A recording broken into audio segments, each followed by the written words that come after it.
Today I'm going to show you how to make this easy vegan cauliflower mash recipe that is low carb, keto friendly, the perfect side dish. I'm going to get straight into it, chop up my cauliflower and pop it into a pot. So I've very roughly chopped up all the cauliflower, and we've got 2 garlic cloves over there. We're just going to keep them whole, let them bubble up, and then when we mash our cauliflower mash, it's going to have lovely garlic flavor.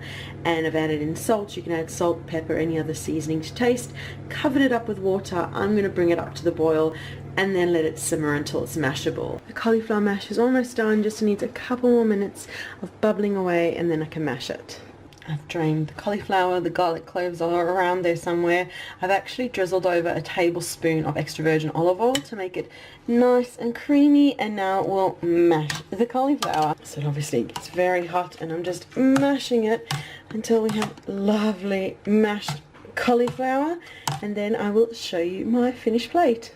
I've served my cauliflower mash with some vegan sausages. You can enjoy it however you usually enjoy cauliflower mash. I hope you've enjoyed watching how to make this lovely, creamy, vegan cauliflower mash.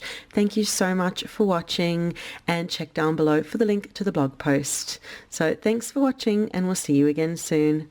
Bye.